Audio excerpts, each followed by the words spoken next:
डटकर सामना करो जिंदगी का। ना अरमानों को छोड़ो, ना सपने देखना छोड़ो। जिंदगी को खुलकर जियो, क्योंकि ये दोबारा ना मिलेगी। तो जिंदगी दोबारा हमें ना मिलेगी, इसी विचारों से प्रेरित भारत की एक ऐसी खिलाड़ी जिसने आज करोड़ों भारतीयों को गर्व से अभिभूत कर दिया है, वो है मनु भाकर। आज के विद्यार्थी को इनके जीवन से जरूर प्रेरणा लेनी चाहिए। हर हर उस माता पिता को जो ये सोचते हैं कि अपने बच्चों को दबा देने से वो आगे बढ़ जाएंगे, नहीं। बच्चों को जितनी स्वतंत्रता दोगे, उनके सपनों की जिंदगी जीने दोगे, वो बच्चा एक दिन आपका नाम बड़ा रोशन करता है। मनु के माता पिता भी ऐसे ही सोच के हैं। इनके पिता ने अपनी बेटी के लिए अपनी नौकरी तक को छोड़ा और इनकी इच्छा के अनुसार ये जो बनना चाहती थी वो पूरा सपोर्ट किया। मनु भाकर, कई बार आप लोग कहते हैं कि सर जिंदगी में असफलताएं आती हैं, निराशाएं आती हैं, टूट जाते हैं। ये वो खिलाड़ी है जिसने बॉक्सिंग को चुना, लेकिन बॉक्सिंग में आंख पे चोट लगी, बॉक्सिंग को छोड़ दिया। क्रिकेट खेला, स्केटिंग को किया और 14 वर्ष की उम्र में शूटिंग को चुना। आप सोच सकते हैं इतने सारे खेल थे, उनमें से फिर किसी एक खेल को चुनना।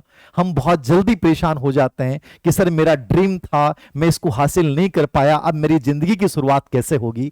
इनका जीवन ये सिखाता है, जब एक ऑप्शन बंद हो जाता है तो दूसरा बड़ा ऑप्शन आपके सामने खुल के रहता है, और उसमें इतना जुनून भर दो कि उस ऑप्शन ने आपको नहीं चुना, आपने उसको चुन लिया। और शूटिंग में इन्होंने पहली खिलाड़ी है, कई ओलंपिक में कई पदक जीत लेते हैं, लेकिन भारत की पहली एथलीट, एक ही ओलंपिक में 2 मेडल जीतने वाली मनु भाकर। आप सोच सकते हैं इनमें कितना जुनून होगा। लेकिन सबकी कहानी में कोई ना कोई दर्द जरूर होता है। इनकी कहानी में भी दर्द आए हैं। आप कई बार देखते हैं कि सर मैं असफल हो गया, उसके बाद मन करता है छोड़ के भाग जाऊं। ये 2021 टोक्यो ओलंपिक में जाती हैं, क्वालिफाई करती हैं, और बड़ी उम्मीदें थी पूरे देश को, इनको खुद को भी इनको बड़ी उम्मीदें थी। लेकिन कई बार बहुत ज्यादा उम्मीदें ना उम्मीदों में बन जाती हैं, और जब ये निशाना साध रही थी, इनकी पिस्टल ने धोखा दे दिया। अब पिस्टल ने धोखा दे दिया, इतना बड़ा इवेंट था, आप सोच सकते हैं उस खिलाड़ी की मनोदशा पे क्या प्रभाव पड़ेगा। और ये खिलाड़ी डिप्रेशन में चली गई, ये एंजाइटी का शिकार हो गई, और इन्हें लगने लग गया कि शायद मैं इस खेल को छोड़ दूं, अब मुझे नहीं जाना। और इनके जो गुरु थे जसपाल राणा, उन पे भी इन्होंने आरोप लगा दिया कि उन्होंने मुझे सपोर्ट नहीं किया। लेकिन ये पीरियड हर व्यक्ति के जीवन में आते हैं, याद रखना, कई बार आते हैं। बस होना ये चाहिए कि हम उन हालातों से हार ना माने। और इन्होंने गीता को चुना। गीता एक ऐसा संदेश, क्योंकि बाकी जितने भी संदेश दिए गए वो शांति काल में दिए गए हैं, लेकिन भगवत गीता युद्ध काल में दिया गया एक ऐसा संदेश है, जब एक योद्धा अपने ही सामने अपने ही लोगों को देखकर और युद्ध क्षेत्र से भागने की बात करता है, पराजय की बात करता है, कायरता की बात करता है, और उसी योद्धा को भगवान श्री कृष्ण कहते हैं कि जीवन क्या है और लड़ाई क्या होती है। उसी संदेश को पढ़ के फिर से युद्ध के मैदान में लौटती है मनु भाकर। और उसी गुरु को, कई बार होता ना कि हम किसी पे पापा ने सपोर्ट नहीं किया, मम्मी ने सपोर्ट नहीं किया, गुरु पे अपरिपक्वता की वजह से इन्होंने जो आरोप भावनाओं में बह के लगा दिया, उसी गुरु की शरण में जाती है।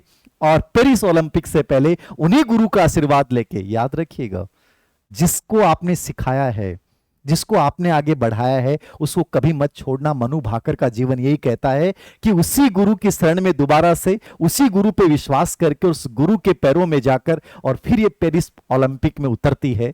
और उतरती नहीं है, 2 मेडल जीतती है। कहानी क्या है? कहानी यह है, सपने कभी छोटे मत देखो, बड़े देखो। इनका एक इंटरव्यू मैं देख रहा था, उसमें कह रही थी कि मैं ब्रॉन्ज के बारे में नहीं सोच रही, मैं गोल्ड के बारे में सोच रही हूं। गोल्ड के बारे में सपना देखोगे तो कम से कम कांस्य पदक तो आपको मिलेगा, ये मनु भाकर का जीवन कहता है। नंबर 2, जब आपके सामने एक ऑप्शन बंद हो जाए तो दूसरे बड़े ऑप्शन में अपना पूरा जुनून लगा दो, 100% सफलता तुम्हारे पास चल के आएगी। नंबर 3, जब भी एंजाइटी हो, निराशा हो, तनाव हो, तो भारत का सबसे बड़ा ग्रंथ भगवत गीता को सुनिए। भगवत गीता आपको हर निराशा और तनाव से बाहर निकाल देगी। चौथी बात, जिस गुरु ने आपको आगे बढ़ाया है, उस गुरु का साथ कभी मत छोड़िए, क्योंकि वही आप में फिर से वो विश्वास पैदा कर देगा। ऐसी कहानी है मनु भाकर की। एक छोटी सी बात मैंने और इनकी नोट की कि जब ये एंजाइटी में थी, टोक्यो ओलंपिक के बाद, तो इन्होंने एक टेटू लिखवाया था और उसमें लिखा था स्टिल आई राइज। याद रखिएगा, जब तनाव हो तो अपने आसपास कोई एक ऐसा कोटेशन लिखिए, अपनी दीवारों पे लिखिए जो आपको हर पल प्रेरित किए। स्टिल आई राइज का मतलब था मैं फिर उठूंगी, मैं फिर जीतूंगी, और उन्होंने उस चीज को साबित किया है। कहानी कंप्लीटली यही बता रही है, ये जीवन तुम्हारा है।